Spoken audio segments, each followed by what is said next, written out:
Barry. Welcome to Inspiration Point. Today, I want to talk with you about looking for the gold in situation or people. And a lot easier to say than it is to put into practice. By looking at the gold, I do not mean positive thinking or wishful thinking, as some people would call it. But there are three types of ways to look at a person or a situation. You got the traditional negative thinking. Oh, that person will never get anything done. You're always looking at the flaw. You're looking to at everybody's weakness or even your own, and saying, oh, this guy should be spending time doing this or whatever. You never see the positive. And when it comes to the problem, there's a tendency to dwell on the problem. Some people call it pessimistic. Today we call it negativity. There's a world of difference between that and saying, hey, there's a problem here. We need to deal with it. That's not negativity. And I'm going to get into that in just a bit. Now, let's look at the exact opposite. Positive thinking or wishful thinking. Oh, there's no problem here.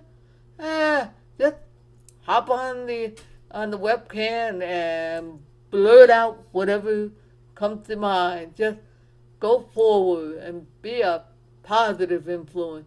Yeah, let's ignore trivial things like practice and practice. Who the heck needs an outline? So you go on the bunny trail, hippity hopping all the way. I get the idea. It's okay to be positive and have a positive view, and saying you have the potential to really help a lot of people with your thing. Just be positive and go out. Great. But realize in the real world, it means you have to work at it. Alright? I didn't come up with this idea overnight. I had to practice some skills, and I needed to deal with some of the weaknesses I have. The gold nugget, seeing the goal, as I would like to call being optimistic with a very realistic sense, is somewhat different. Actually, my friends at my church would call it a hope-filled view of your situation or people. Here's how it goes. Hey Barry, you have the potential to touch lives with those nuggets that you have to offer, whether it's on YouTube videos like this or through writing. You need to press in. You seem to like an anecdotal story. Why not put that into a book and say the anecdote for YouTube videos or Facebook videos? Well, hey, yeah, you have a problem with transportation.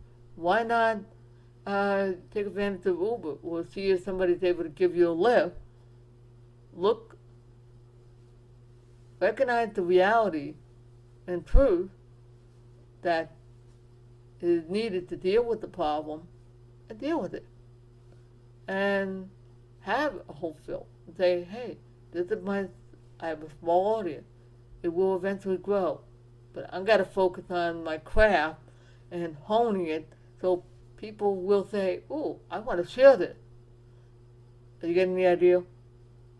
I'm recognizing the limitation that, yes, I'm not BOO or Paul Thor's, who has 1 million subscribers to their YouTube channel, or somebody who can easily get behind the camera. No. I have some problem, and I need to work at overcoming those challenges so that I can be effective. Plus, I'm not trying to create a game channel. Those guys are. They have totally different skill set than I do. And I'm not called to do that. I'm called to something else. And here's another little tidbit that feeds right back into what I was saying about a hope-filled view. The guys I just mentioned played a big part in my learning how to do a video like this. Okay, when I first started, I had no clue. I had to learn by paying attention to guys like who are good in storytelling, who do know how to engage the audience, and hopefully I'm getting there. And the recognition that, yes, it is hard work, and it's going to take time. Those guys started the channel back in 2012. It's now what? 2018? That's part of having a hope filled. You have hope of growing a channel. You have hope of reaching out and touching people's lives. Now, what about seeing the gold in people? That can be a little bit more challenging since we tend to judge by sight and we look at people's outer appearance. So it's easy for someone to point a finger and say, wow, because that guy is handsome, charming, he could probably do this. And we look at that. And we don't see what's going on in the heart. So it's a lot harder for us to do that. I've had some people look at me and say, does that guy have a mental impairment or something? Yeah. I would use a little bit more color, but I understand that not everyone cares for that. No problem, but you get the idea. You're not dumb, all right? You're very intelligent people, all right? Now, to do that, you either have to learn to try and see the goal with your own strength. And I've seen some people who are able to do it, but for a lot of people, it's not easy. In fact, I'd encourage you. I had to ask the Father, I had to ask God, Jesus, and Jesus said, please help me with seeing the goal.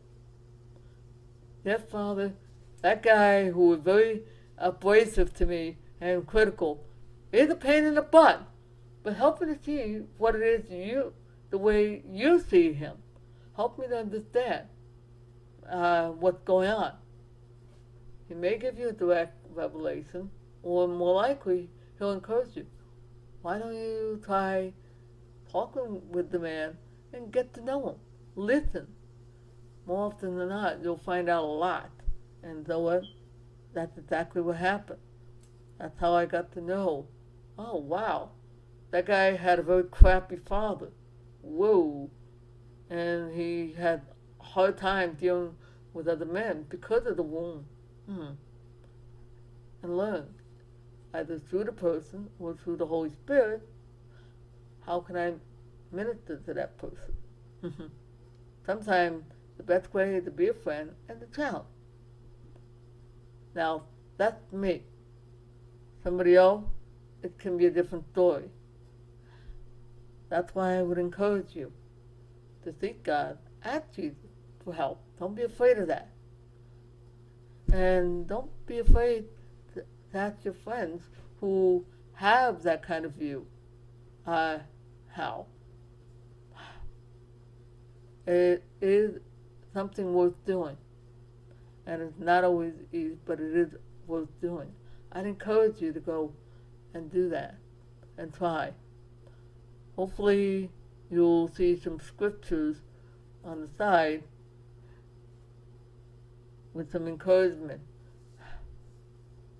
One of my favorites that I'm planning to post is come from Ephesians, where Paul instructs us to speak words that are helpful, edifying. I'm not a believer in the idea that everybody who's going to watch this video knows what that word means, okay? Outside of King James crowd and certain church environment, I've rarely ever heard it. And I didn't even know what the heck it meant. Here's what it means: to edify, to strengthen somebody, to empower, and sometimes bring some corrections and things like that. That's really kind of a home improvement terminology. Yeah.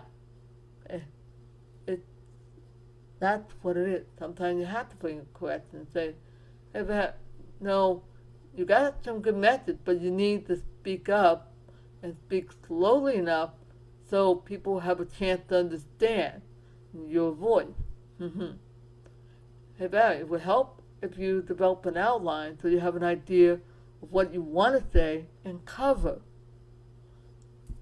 Those are examples of edifying. Bring correction. Oh, now, what if someone's not so willing? It's not your job.